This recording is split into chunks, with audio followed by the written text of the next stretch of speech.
Nashensa hanyuma mutabuke muhagarare hano imbere hano hafi imwe uyishyikirize Yannick hanyuma isigaye uyishyikirize Shensa buri wese yambike impeta mugenzi we by'urukundo rugaragira intambwe y'ubuzima mu rugendo rw'imyaka 10 bamaze baziranye habaye imyaka y'urukundo habamo imyaka y'ubuzima bwo kubyara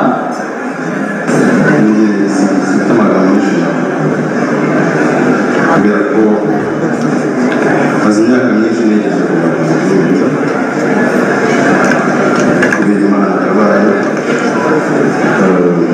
ndagushimira ko wambaye hafi ukankunda ukamurukundo ukambera umujyanama twashize byinshi uranyuhanganiye bishoboka uburyo nta kintu wifuza wese kuza wambere umuntu wese yageze kwambishya imbere y'abaturanyi inshuti abavandimwe ababyeyi ndetse n'abavandimwe bose muri rusange nabyifuje imyaka myinshi cyane ariko urabizi ubuzima bukagenda burongora twese nawe ariko kubera Imana kuvuga ngo utange ibikunde azakwambika impeta ni iby'agaciro kuri njye kuba yikwambitse ari abantu benshi kuko nibyo nifuzaga ikindi kandi umunsi wacu ukaba wagenze neza icyubahiro cyawe kwambitse neza njyewe niyo nshuti Abdul Malik mwanditsi n'impeta ngo izatubere ikimenyetso cy'urukundo mu gihe ucyambaye impeta ntufite ubuzima ntuzigera ubona amarira ku maso yawe ntuzigera ubabara ntuzigera ushidikanyaho kugeza upfuye impeta mwambitse rero ni intsinzi kuri njyewe ubu ngubu ubaye umugore wanjye imbere y'Imana ababyeyi ndetse n'abantu n'imbere y'igihugu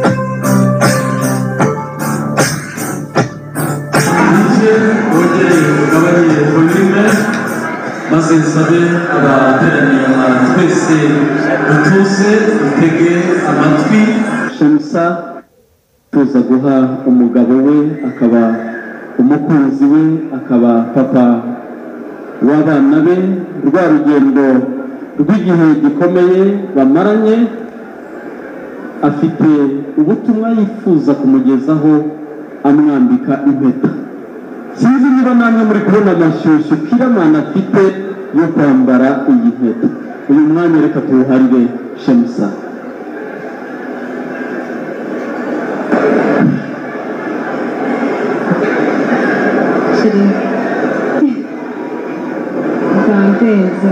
Bwandenze rero ndabanza mushimire iki gikorwa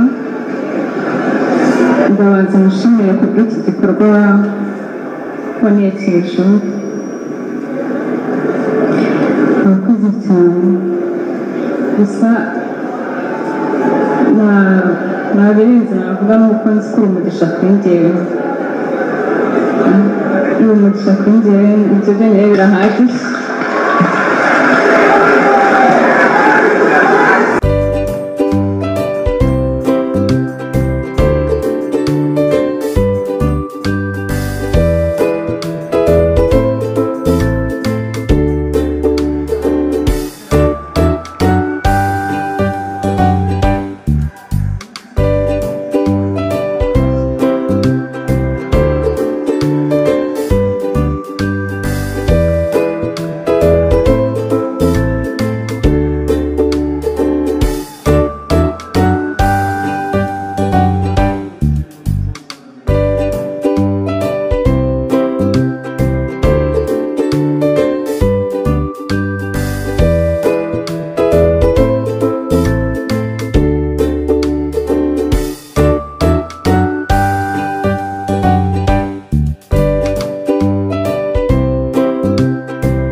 mwese dutuze kugira ngo tubashe kumvikana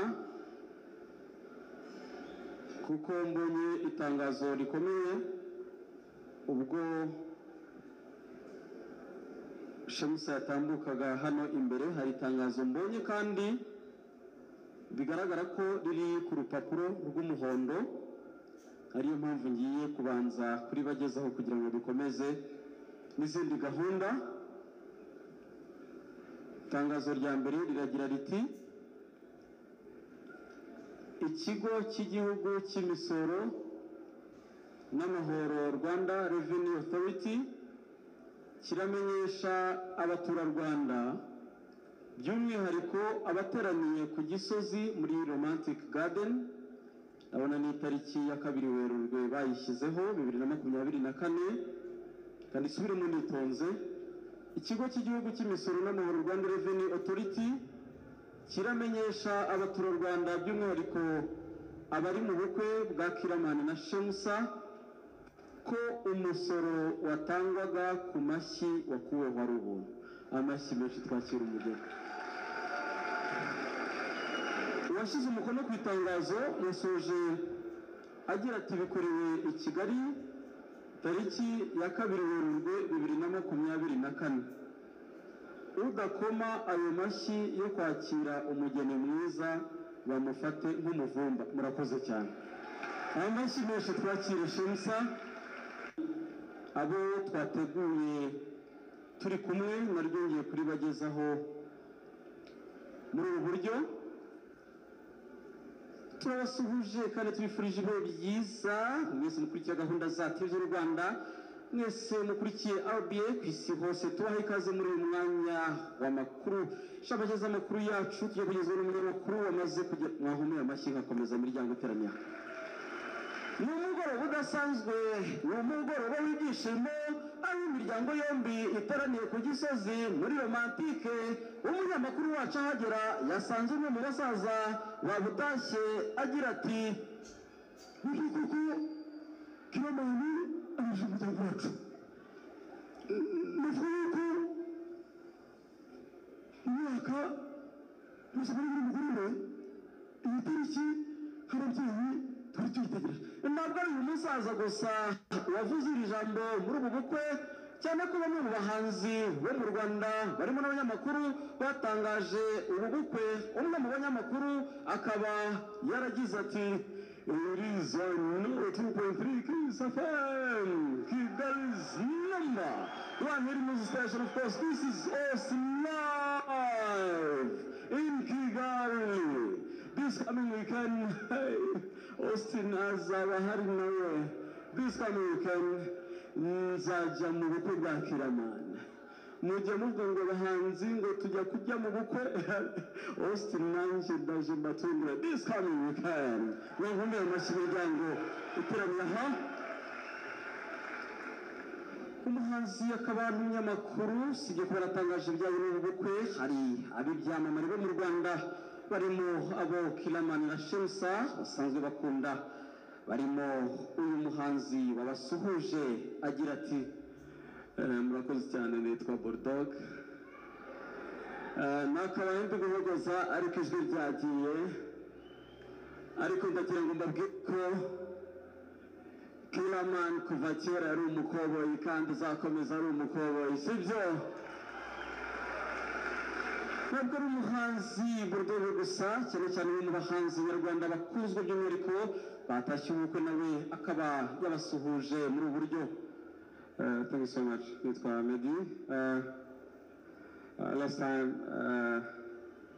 abantu bategereje Medi mu bukwe bwa Ben adahari, ariko for this time I'm here to support my brother Yannick.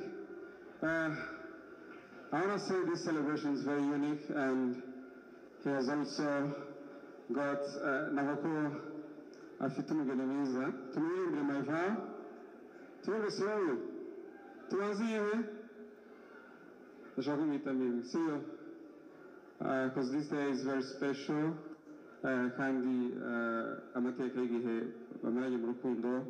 Let's celebrate love. Tubakomera amashyi for this celebration of love.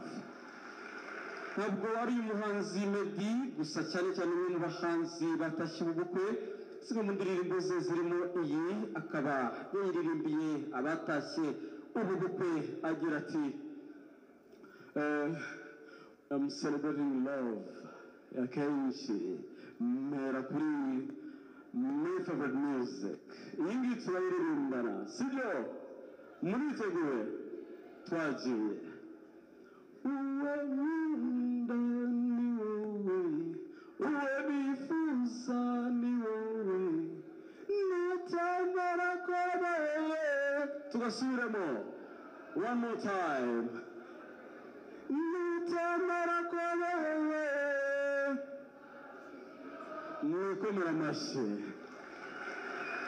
hari indi igira iti mbyutse nakubona esuru anawamba you one day baby love is my medicine tugasubiramo mbyutse nakubona esuru anawamba you one day baby love is my medicine wikomera amashyi one more song ya nyuma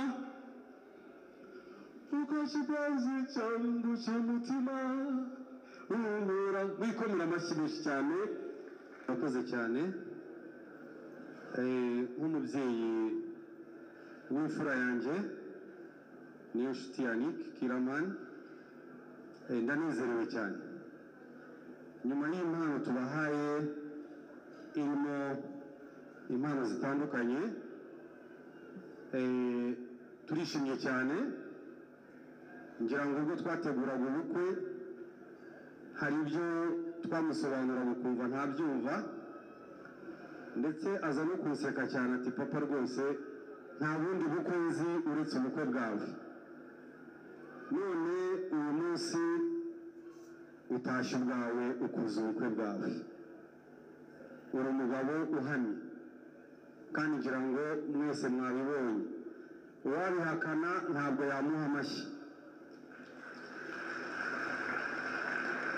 turanezerewe rero ndishimye cyane kandi Shemsa urakiriwe mu muryango wa Rwema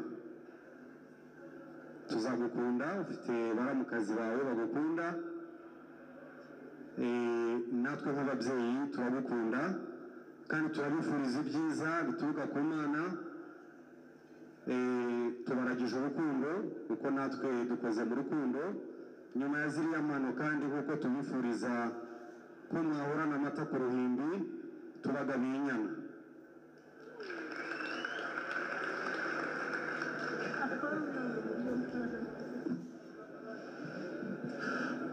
murakoze cyane ati nyuma y'impano tubagabiye inyana nziza cyane ndagira ngo iryo jambo tubakomera amashyi rwose inyana nziza warakoze hanyuma rero ya papa wa Kiraman mama nawe mama wa Kiraman hari impano yamuteguriye ariko kubera ko atari hafi aha hari ubutumwa yohereje nanone nyina wabo araje nawe yaho tugezeho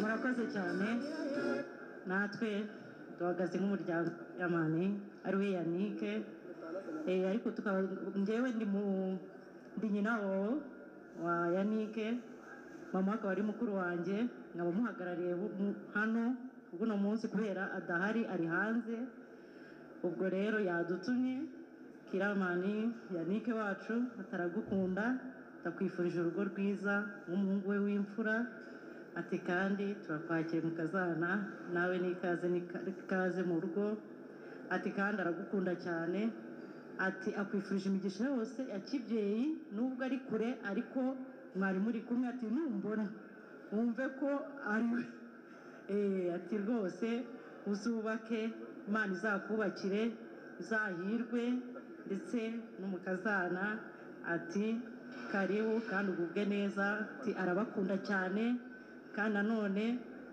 ati ntimuzagire ikibazo umuryango urahari Imana ibahe umugisha ati rero tukaba uyu ni umutware wanjye muri ubwo buryo tukwifurije urugo rwiza natwe nk'umuryango. Imana iguhe umugisha. Ndabakunda.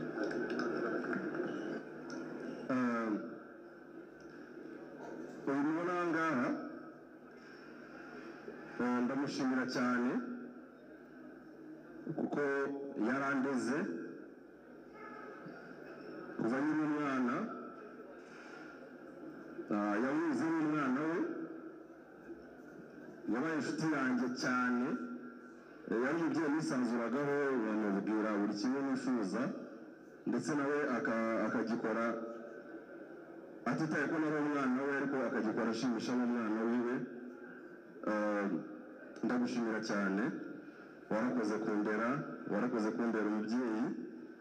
Mama wanjye ntabwo ari hano hafi, ari hanze y'igihugu, nta nubwo yabashije kuhagera. So rero uze kumbwira ko mukunda cyane, ubutumwa yampaye nabubonye, yambaye hafi, kandi ndagushimira cyane cyane cyane cyane, warakoze kundera umubyeyi. Urakoze cyane.